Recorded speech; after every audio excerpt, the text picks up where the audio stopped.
Hello super Indians, मेरा नाम है प्रशांत और चूंकि लव एंड थंडर का ट्रेलर आ चुका है तो आज हम बात करेंगे एस्गार्डियन रेस पे और उनके साइंस पे।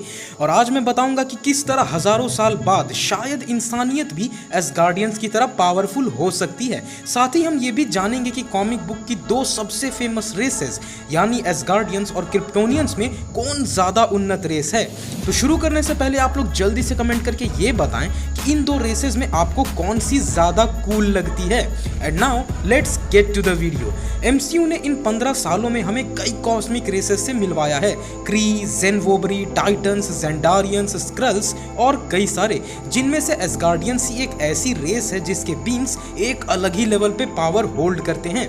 इनफैक्ट ये कहना गलत नहीं होगा कि इस रेस से यूनिवर्स के one of the most powerful beings belong करते हैं। बट एमसीयू ने हमें सिर्फ थॉर या ओडिन जैसों से ही नहीं मिलवाया बल्कि उनके सिविलाइजेशन और उनके साइंटिफिक एडवांसमेंट को भी दिखाया, जहां हमने कई सारी चीजें देखी जैसे teleportation, energy manipulation, matter transmutation और इनफैक्ट क्वांटम फील्ड जनरेटर भी।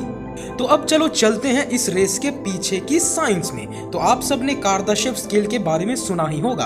कार्दाशेव स्केल एक्चुअली किसी भी सिविलाइजेशन के एडवांसमेंट को मापने का तरीका है, जहां एक रेस कितनी ऊर्जा को इस्तेमाल कर सकने में सक्षम है उस बेसिस पे उन्हें लेवल दिए जाते हैं। इस स्केल को एक सोवियत एस्ट्रोनॉमर निकोलाई कार्दाशेव ने बनाया था। इस स्केल की जो बेसिक प्रिंसिपल है वो ये है कि एक रेस या सभ्यता जितनी ऊर्जा कंज्यूम करेगी वो उतनी ही एडवांस होगी। और इस बेसिस पे कार्दाशेव स्केल में लेवल्स बनाए गए जैसे लेवल 1, लेवल 2 और level 3 civilisation.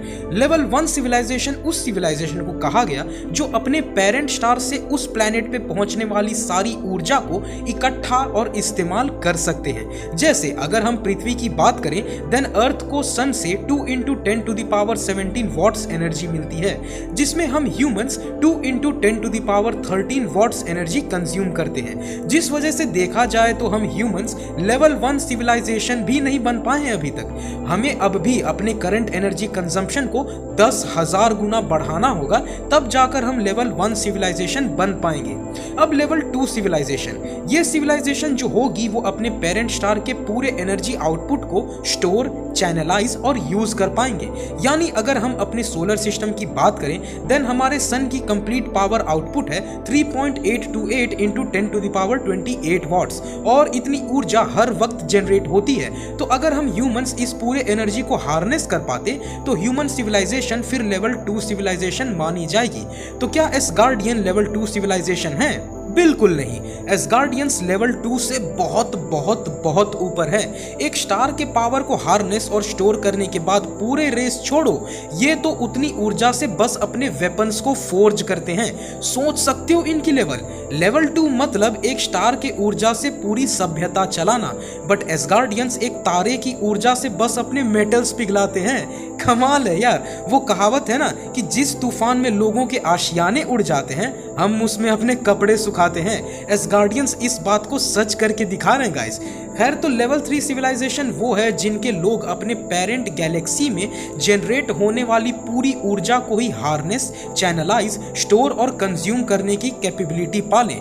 Can you imagine ये कितना ज्यादा एनर्जी होगा? आई मीन एक गैलेक्सी में अरबों star, Quasar, Pulsar, neutron star, black holes, supernova, कितनी अरबों खरबों एनर्जी के सोर्सेज होंगे और वो सभी एनर्जी सोर्स मिला के जितना एनर्जी जनरेट कर रहे होंगे वो पूरी एनर्जी अगर एक सिविलाइजेशन कंज्यूम करने लग जाए तो वो लेवल 3 सिविलाइजेशन कहलाएगी। और पता है एक पूरे गैलेक्सी की ओवरऑल एमिशन कितनी होती है? It is 4 × 10⁻37 watts. अब क्या एस्गार्डियंस लेवल 3 की सिविलाइजेशन है? तो जवाब है शायद नहीं, क्योंकि अगर हम एस्गार्ड पे मौजूद टेक्नोलॉजीज को देखें जैसे बाइफ्रॉस्ट तो वो एक टेलीपोर्टिंग डिवाइस है, या जेन फॉस्टर की जांच करने वाले क्वांटम फील्ड जनरेटर को, तो उन मशीन्स में जितनी ऊर्जा इस्तेमाल होगी वो भी ऑलमोस्ट 1 से 2 यूवाई स्कूटी स्टार के एनर्जी के बराबर में वर्क कर सकती है। एंड इनफैक्ट अभी तक सेलेस्टियल्स को छोड़ के एक गैलेक्सी के लेवल पे एनर्जी मैनिपुलेशन और यूजेज परफॉर्म करते एमसीयू में किसी को नहीं दिखाया गया है।